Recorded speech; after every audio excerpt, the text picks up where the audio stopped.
বোকাজানত খেলুৱৈৰ ৰূপত বিধায়ক শিল্পী আৰু সাংবাদিক। বৰদিন উপলক্ষে বোকাজানত লেজিছলেটৰ 7 আৰু চেলিব্ৰিটি 7ৰ মাজত অনুষ্ঠিত হয় এখনি প্ৰীতি ফুটবল খেল। Assam electronic media sports journalist এছ'চিয়েশ্যনৰ উদ্যোগত হৰিয়জানস্থিত ক্ৰীড়া সন্থাৰ খেলপথাৰত বৰদিন উপলক্ষে এখনি প্ৰীতিমূলক ফুটবল খেলৰ আয়োজন কৰা হয়।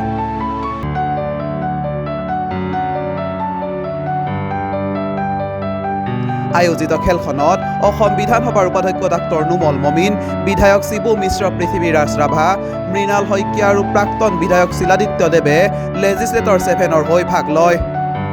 আনহাতে চেলিব্ৰিটি 7ৰ হৈ শৰীৰ চৰ্চাবিদ মিষ্টাৰ ইউনিভাৰ্ছ ক্ৰমে মহাদেৱ ডেকা আৰু কুশল চাংমাই, জ্যোতি চিত্ৰবনৰ উপাধ্যক্ষ সুনীল ৰাজখোৱাই ভাগ লয়।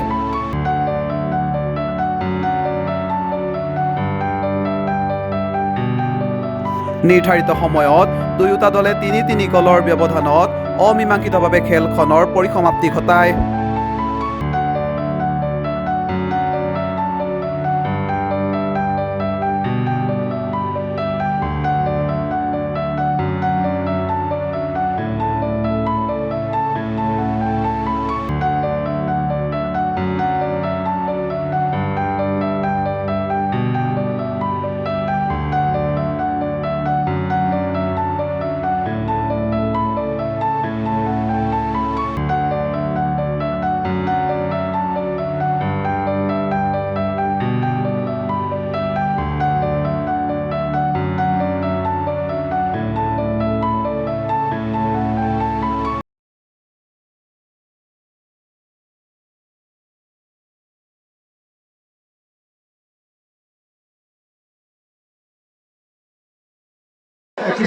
Celebrity versus legislators আমাৰ electronic media of Assam organise কৰিছিলে।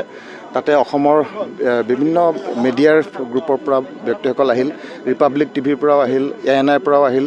খুব সুন্দৰভাৱে ইয়াত খেল আমি দেখিবলৈ পালোঁ। দুয়োটা দলৰ প্লেয়াৰ খুব ডিচিপ্লিন ৱে খেলিছে আৰু স্ক'ৰ যদিও 3-3 হ'ল আৰু সমান হ'ল, তথাপিও এই খেলখন মই ভাবোঁ খুব সুন্দৰভাৱে খেলিছে। উই এনজয়ড দ্য গেম। যিটো ৰিজাল্ট আমি ৰিজাল্টটোত চিন্তা কৰা নাই, কিন্তু গেমটোত আমি দুয়োটা দলে গুৰুত্ব দিলে আৰু এটা খুব সুন্দৰ এনেকুৱা এটাও ফাউল নাই হোৱা। মষ্ট প্ৰবলি এটা ফাউল হৈছিলে, সেইটো মানে কৰিম বুলি ইণ্টেনশ্যনেল ফাউল নহয়, পৰি যোৱাৰ কাৰণে ফাউল ধৰিলে আৰু ৰেফাৰীয়ে ফাউল নিদিলেও হ'ল হয়। বাট আই ডোণ্ট ব্লেম ৰেফাৰী, তেখেতসকলে খুব ভালকৈ খেল প্ৰদৰ্শন কৰিছে। কিন্তু ইমান সুন্দৰ স্মুথ খেল, অলিম্পিকতো চাগে ইমান ধুনীয়া স্মুথ গেম নহয়, যিটো আমি উইদাউট ফাউল এটা গেম আমি প্ৰীতি মেচ ইয়াত পাইছোঁ। গতিকে বৰদিনৰ প্ৰাকখনত যিটো খেল আমি উপভোগ কৰিলোঁ, নিশ্চয়কৈ আমাক এই খেলে আৰু অধিক অনুপ্ৰেৰণা যোগাব আৰু আমি যি খেল হৈছে পৃথিৱীত শান্তিৰ এটা বাৰ্তা লৈ পেলাই আহে। আৰু খেলেই এটা যিটো আমি ইনষ্ট্ৰুমেণ্ট, য'ত মানুহে কোনো ৰিলিজন কাষ্ট লৈ পেলাই চিন্তা নকৰে, কোনটো প্লেয়াৰ কি ৰিলিজন বা কোনটো কাষ্টৰ নুসুধে। আৰু সেইটো খেল আমি খ্ৰীষ্টমাছত আমি এইটো পাতিছোঁ। তাৰ কাৰণে এইটো এটা মেছেজ গৈছে যে আমি সম্প্ৰীতিৰ এনাজৰীটো আৰু কটকটীয়া কৰিবলৈ কাৰণে, আৰু অহা কাইলৈ খ্ৰীষ্টমাছ আহিব, আকৌ আমি শান্তিৰ বাণী লৈ পেলাই আজি আহিব বৰদিন। তাৰ কাৰণেও আপোনালোকক সকলোকে শুভেচ্ছা জনাইছোঁ।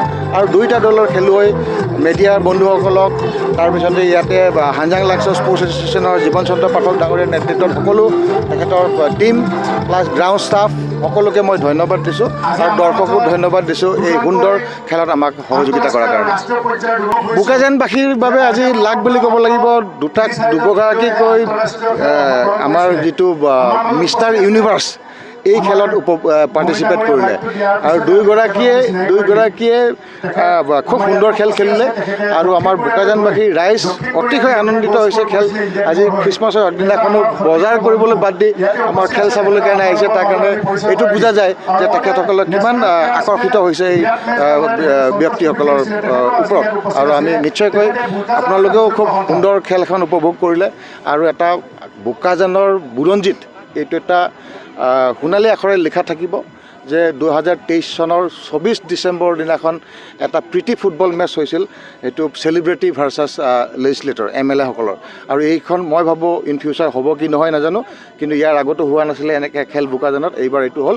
গতিকে ইলেক্ট্ৰনিক মিডিয়া আছাম তেখেতসকলক ধন্যবাদ দিছোঁ যে তেখেতসকলে বোকাজান বিধানসভাটো চিলেক্ট কৰিলে, আৰু হানজাং লাংছ স্পৰ্টছ এছ'চিয়েশ্যন আমি দিলোঁ ফিল্ডখন, আৰু তেখেতসকলকো ধন্যবাদ দিছোঁ। আজি খেলৰ বুৰঞ্জীত ইতিহাস হৈ ৰ'ব আমাৰ হানজাং লাংছ স্পৰ্টছ এছ'চিয়েশ্যন এই 24 ডিচেম্বৰ 2023 চনৰ প্ৰীতি ফুটবল মেচ ইলেক্ট্ৰনিক মিডিয়াই আয়োজন কৰা লেজিছলেটৰ ভাৰ্চাছ চেলিব্ৰিটিৰ মাজৰ খেলখন। খুব ভাল লাগিলে আজি বোকাজানত আমাৰ যিটো আছাম ইলেক্ট্ৰনিক্স মিডিয়া আৰু জাৰ্নেলিষ্ট এছ'চিয়েশ্যনৰ সৌজন্যত যি আজি প্ৰীতিমূলক ফুটবল খেল অনুষ্ঠিত কৰিলে বোকাজানত, তাতে আমি আজি মই নিজকে খেলিবলৈ পাই খুব ভাল লাগিছে। আৰু এনেকুৱা ধৰণৰ ফুটবল খেল ভৱিষ্যতেও তেখেতসকলে কৰি যাওক, আৰু তাৰ মই তেখেতসকলক অৰ্গেনাইজ কৰা সকলোকে আন্তৰিক ধন্যবাদ জ্ঞাপন কৰিছোঁ। News desk report, news 12 Assam north east.